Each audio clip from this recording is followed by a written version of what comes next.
Hello friends, welcome back to our YouTube channel. Today we discussed about the topic of our class 12. Subject is business study. Factors affecting the requirement of fixed capital.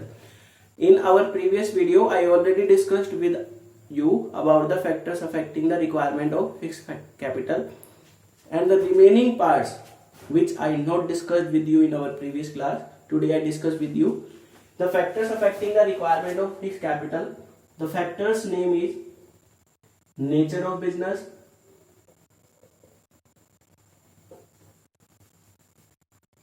scale of operation,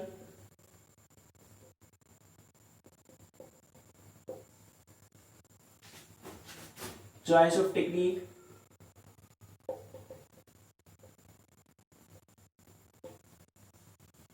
technology upgradation,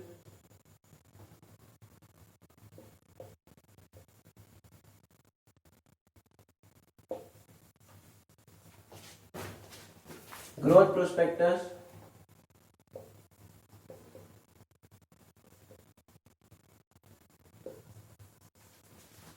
diversification,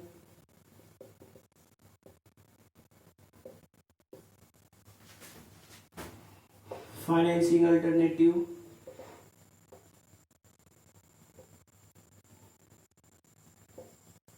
and level of collaboration.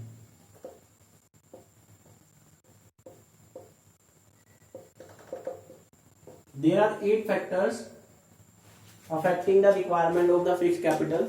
In our previous video, the nature of business, scale of operation, choice of technique, and technology upgradation I already discussed with you, but today I will discuss about all the remaining factor. But before explaining that factor, I explain the first 4 factor in brief.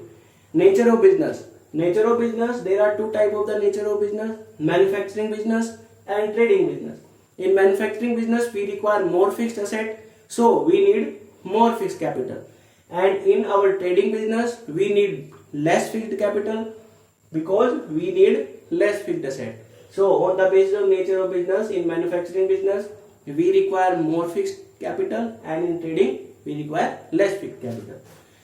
On the basis of scale of operation, there are 2 types of the scale of operation business: large scale as well as small scale. In large scale operation, we require more fixed capital because due to the scale of operation is large, we require more fixed asset. And in the small scale, we need less fixed capital due to the no need of fixed asset or less need of the fixed asset. Choice of technique. अगर हम business organisation में technique को use कर रहे हैं तो हमें नई नई टेक्निक को परचेज करना पड़ेगा, तो बिजनेस ऑर्गेनाइजेशन में फिक्स कैपिटल की रिक्वायरमेंट ज्यादा होगी. और अगर हम अपने बिजनेस ऑर्गेनाइजेशन में मैनुअल बेसिस पर काम कर रहे हैं, इसका मतलब हमारे लेबर काम कर रही है, किसी भी टाइप की कोई भी टेक्निक मशीनरी यूज नहीं हो रही, तो वहां पर फिक्स कैपिटल की रिक्वायरमेंट कम होगी. Technology upgradation. अगर हम टाइम टू टाइम अपनी ऑर्गेनाइजेशन में जो टेक्निक यूज हो रही है उसको अपग्रेड कर रहे हैं, मॉडर्नाइजेशन कर रहे हैं, तो उस केस में नई टेक्नोलॉजी को अपग्रेड करने के लिए हमें ज्यादा फिक्स कैपिटल चाहिए. और अगर हम अपने बिजनेस ऑर्गेनाइजेशन में ओल्ड टेक्निक को यूज कर रहे हैं, अपनी टेक्निक को अपग्रेड नहीं कर रहे, तो बिजनेस ऑर्गेनाइजेशन में फिक्स कैपिटल की रिक्वायरमेंट कम होगी. Now the remaining 4 parts of the requirement of fix capital V discussed in with you in explain. The 5th part is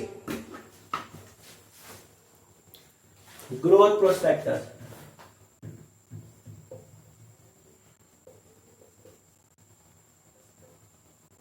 Growth prospectus means there is a chance for the business to grow in future.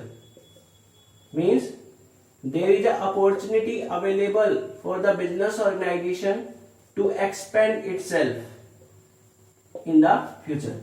If there is a growth prospectus in a future for the business organization, we need more fixed capital.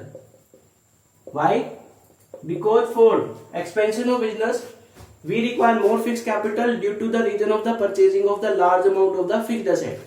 अगर हमें future में growth होने के chances लग रहे हैं, हमारे पास growth करने की अपॉर्चुनिटी है, बिजनेस को एक्सपेंड करने के चांसेस है, तो हमें फिक्स कैपिटल की रिक्वायरमेंट क्या होगी, ज्यादा होगी. और वो ज्यादा क्यों होगी? क्योंकि उस केस में हमें ज्यादा लार्ज अमाउंट में फिक्स कैपिटल को इन्वेस्ट करना होगा, फिक्स्ड एसेट हमें परचेज करनी होगी। इसके बाद नेक्स्ट जो हमारा है, अगर बिजनेस में किसी भी टाइप की ग्रोथ अपॉर्चुनिटी नहीं है, no growth opportunity available, then there is no need to any type of the fixed asset. हमें फ्यूचर में और कोई फिक्स्ड एसेट परचेज नहीं करनी पड़ेगी। और अगर हमें फ्यूचर में कोई फिक्स्ड एसेट परचेज नहीं करनी पड़ेगी तो इसका मतलब हमारे बिजनेस ऑर्गेनाइजेशन को फिक्स कैपिटल की रिक्वायरमेंट क्या होगी? कम होगी। तो ये आपका नेक्स्ट फैक्टर था, फिफ्थ फैक्टर, कि इसके बेस पर अगर फ्यूचर में ग्रोथ करने के चांसेस ज्यादा है, अगर हमें लगता है कि हम अपने बिजनेस को ग्रो कर सकते हैं, आज स्मॉल स्केल पर बिजनेस है, मीडियम स्केल पर या लार्ज स्केल पर ले जा सकते हैं, तो फ्यूचर में हमें ज्यादा अमाउंट में फिक्स्ड एसेट परचेज करनी पड़ेगी। और अगर ज्यादा अमाउंट में फिक्स्ड एसेट परचेज करनी पड़ेगी तो फिक्स कैपिटल की रिक्वायरमेंट क्या होगी? ज्यादा होगी।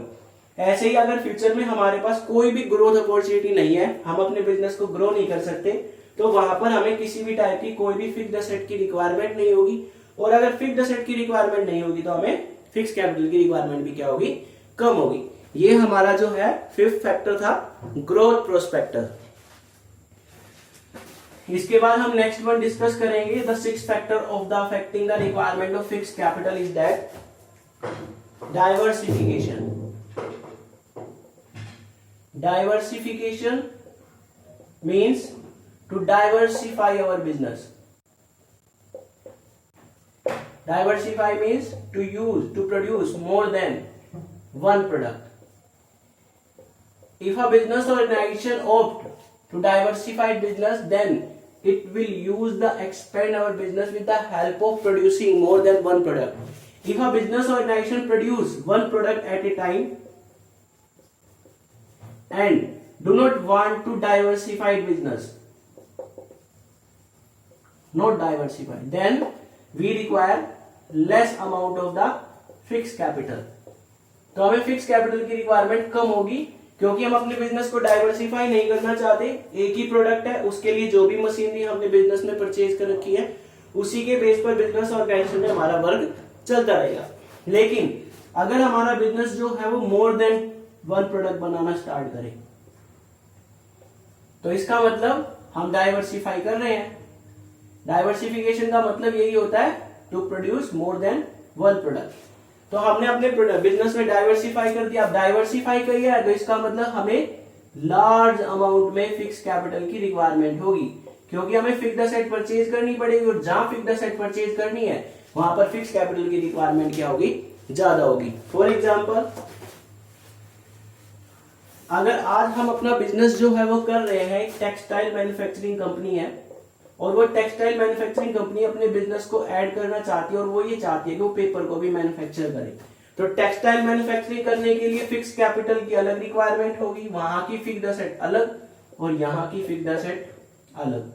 तो इसका मतलब हमें जो है ज्यादा फिक्स्ड एसेट परचेज करनी होगी। तो डाइवर्सिफिकेशन के केस में हमें मोर फिक्स कैपिटल चाहिए।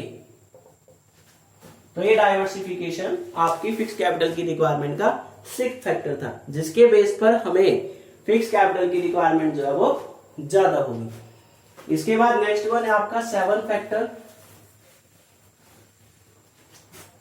Financing alternative.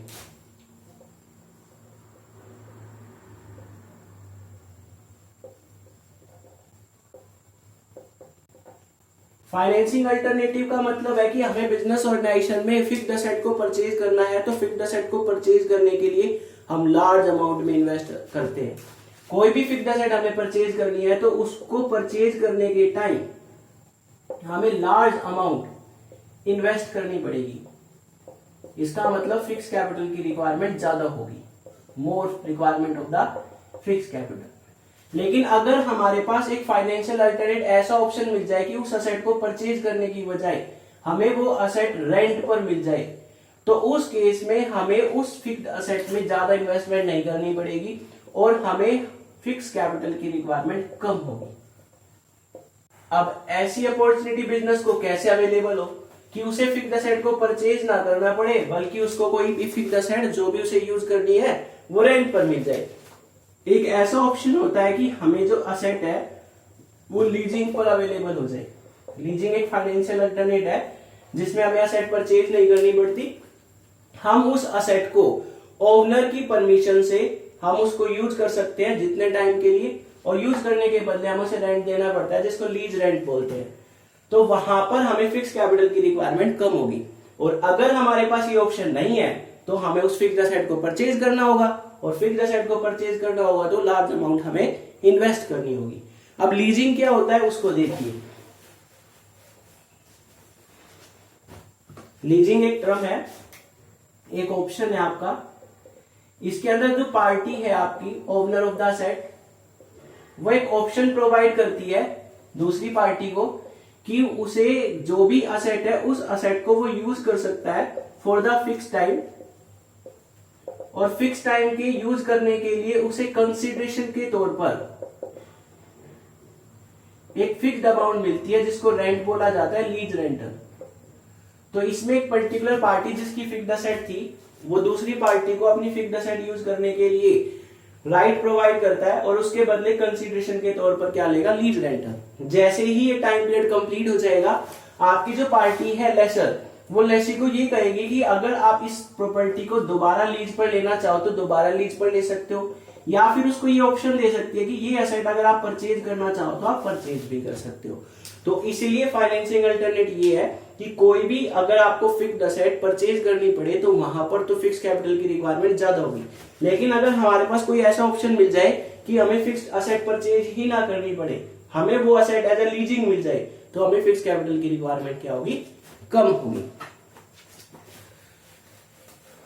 Now the last factors affecting the requirement of the fixed capital is the level of collaboration.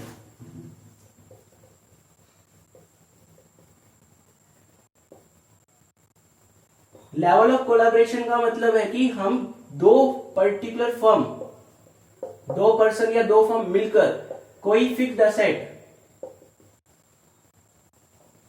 Purchase करें जॉइंटली, तो उसको लेवल ऑफ कोलैबोरेशन बोलते हैं।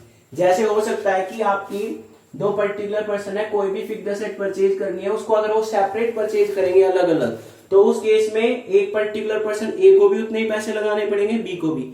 अब दोनों पर्सन एक दूसरे से कोलैबोरेट हो रहे हैं और वो कह रहे हैं कि हम एक फिक्स्ड असेट जो है परचेज कर लेते हैं और दोनों ही उस असेट को यूज करेंगे, तो उसको लेवल ऑफ कोलैबोरेशन बोला जाता है। तो दो असेट परचेज करने की बजाय जब दो पर्सन मिलकर एक ही असेट को परचेज करे और इसे यूज करे, तो वहां पर फिक्स कैपिटल की रिक्वायरमेंट क्या होगी, कम होगी। और अगर हम कोलैबोरेशन नहीं करते तो दोनों को अलग अलग असेट परचेज करनी होगी, उस केस में फिक्स कैपिटल की रिक्वायरमेंट क्या होगी, ज्यादा होगी। जैसे फॉर एग्जांपल आपकी बैंक है, वेरियस टाइप के बैंक है जो आपको एटीएम फैसिलिटी प्रोवाइड करते हैं। अगर सभी बैंक अपना एटीएम मशीन को सब जगह एस्टेब्लिश करना स्टार्ट कर दे तो उनकी इन्वेस्टमेंट बहुत ज्यादा होगी। इसलिए बैंक क्या करते हैं, वो लेवल ऑफ कोलैबोरेशन को यूज करते हैं कि अगर आपका bank account HDFC bank account में है या फिर स्टेट बैंक में, किसी भी बैंक अकाउंट में आपका बैंक में आपका अकाउंट हो, आप किसी भी एटीएम मशीन से एटीएम से आप पैसे विड्रॉ कर सकते हो। चाहे आपके पास एचडीएफसी का एटीएम कार्ड हो या एसबीआई का, आप एक्सिस बैंक की एटीएम मशीन से भी मनी विड्रॉ कर सकते हो। तो वो लेवल ऑफ कोलैबोरेशन है जिससे बैंक को रेंटल इनकम मिलती है कि वो एटीएम मशीन में पैसा खुद अपने लेवल पर मनी इन्वेस्ट ना करके दूसरे बैंक जो है उसके बैंक के एटीएम को यूज करे और उसे रेंट से इनकम हो जाए। ऐसे ही हमारा एक एग्जांपल और हो सकता है कि फॉर एग्जांपल आपकी एक बिल्डिंग है जिसमें ग्राउंड फ्लोर है और एक फर्स्ट फ्लोर है। जो आपका ग्राउंड फ्लोर है इस पे आपकी जो है प्रिंटिंग प्रेस है, और जो फर्स्ट फ्लोर है इस पे कोई कोचिंग सेंटर है। तो कोचिंग सेंटर पे जो आपकी पर्टिकुलर कोचिंग इंस्टीट्यूट है उसके ओनर को प्रिंटिंग मशीन चाहिए, मीन्स उसको प्रिंटर चाहिए। तो इसने ये विचार किया कि ये थॉट की कि मेरे लिए जो प्रिंटर है उसका कंप्लीट यूटिलाइजेशन नहीं होगा, इसलिए उसने इस पॉइंट ऑफ व्यू से ग्राउंड फ्लोर पर जो प्रिंटिंग प्रेस के ओनर से उससे बात की कि क्यों ना मिलकर हम दोनों प्रिंटर को परचेज कर लेते हैं। मेरे लिए प्रिंटर की जो यूज है वो कम है और बाकी टाइम प्रिंटर को आप यूज कर लो। तो दोनों ही बिजनेस के ओनर, कोचिंग सेंटर का ओनर और प्रिंटिंग मशीन, दोनों ओनर एग्री हो गए और उन्होंने एक प्रिंटर परचेज कर लिया, दोनों ही उस प्रिंटर को यूज कर ले। इसका मतलब प्रिंटिंग प्रेस ने अलग से प्रिंटर पे इन्वेस्टमेंट नहीं की और कोचिंग सेंटर ने अलग से प्रिंटर पे इन्वेस्टमेंट नहीं की, दोनों ही ओनर ने मिलकर उस प्रिंटर को परचेज किया है। तो इसका मतलब यहाँ पर फिक्स कैपिटल की रिक्वायरमेंट कम होगी, उसको बोला जाता है level of collaboration. I hope it's clear to you. Today I discussed complete factors affecting the requirement of the fixed capital. I hope it's clear to you. Thanks. Have a nice day.